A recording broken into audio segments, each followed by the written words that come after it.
Good morning. Another very quick adventure in Steph's kitchen this morning. I just need to get some food on and cooking, then I can get on with the rest of the day. So I've got some chopped red onion, some courgette, and also some crushed garlic in this bowl. I'm just going to empty it all into this small casserole and get that going. I've got some avocado oil in the bottom of the casserole. For a change from olive oil. You can actually heat avocado oil to a higher temperature than olive oil, so that's useful sometimes, although just a nice change. So I'm just going to stir all of that around. I'm making a venison casserole this morning. Just got 300 grams of diced venison from the supermarket. I'm not going to do my usual thing and chop it all much smaller because it'll all break down as it cooks in the casserole.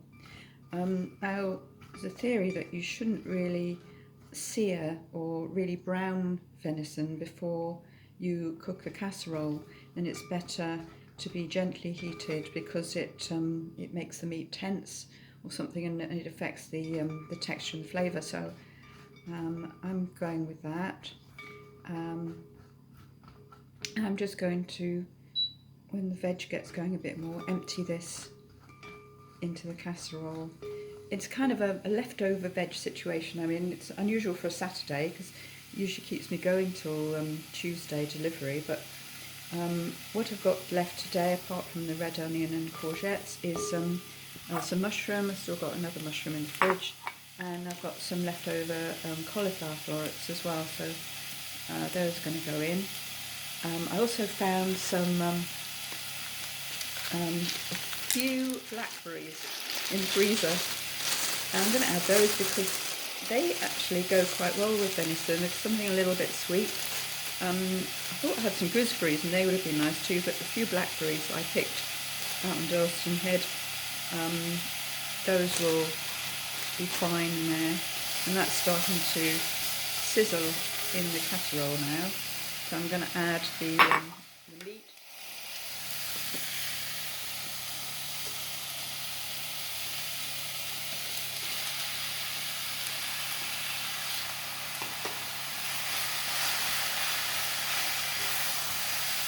Turn the heat down.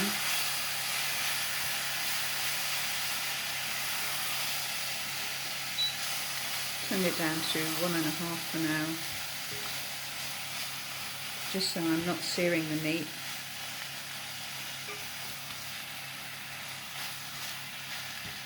I'm going to add some salt and pepper.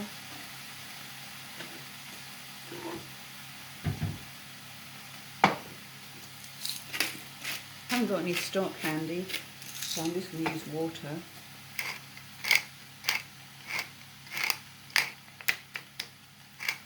And I add some tomato puree as well at some point.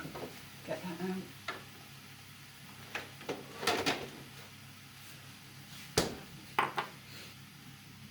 out. And so that's calmed down a bit. I've got the meat mixed in, the rest of the veg happening. I'm going to add the mushrooms.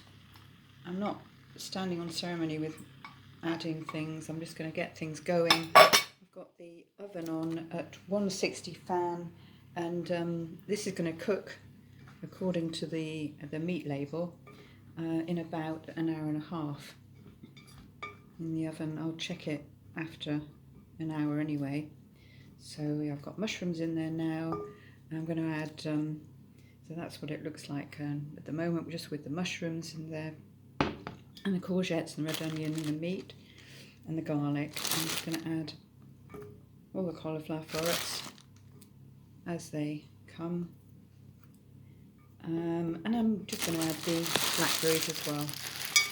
And venison can take a bit of sweetness with it. And something about it coming from the woodland as well. It's like the venison. I saw a deer this morning, which was very wonderful. So the deer in the woodland and the blackberries are in the woodland, and it kind of makes a sense to me. So got those all going together. I'll turn it up very slightly, give it a bit more heat, so I can heat up the water I'm adding. I'm not adding a great deal of water, just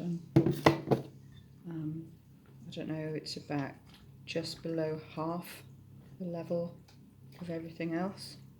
I don't want to swamp it with water, but I do need the meat to be underwater, so possibly add a bit more.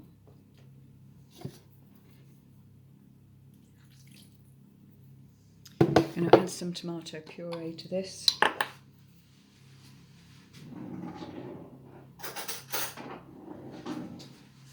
I do love this organic it's Biona tomato puree. It's just really useful to add a heaped teaspoon of it to various things. So I've added it to my usual kind of meatball brunches and that sort of thing as well. Give that a mix in. I'm just going to pause it while it just occurred to me I can get some fresh thyme off the balcony. I'll go and do that. Okay, I'm just adding some fresh thyme leaves, and they're still on the stalk, which is fine. Just going to drop them in the top of the casserole.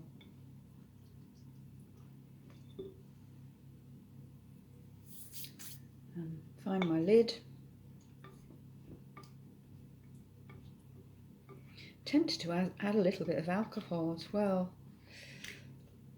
I might add that a little bit later. I've got some sloe gin that I might add, or some spiced rum. I don't know, I might be going a bit too off-piste with that, but I'll think about that. Just get this in the oven for now and get it cooking. Other thing I thought of adding was apple. I think that would be quite nice too. You just got to go a bit with your own flow and see what feels right.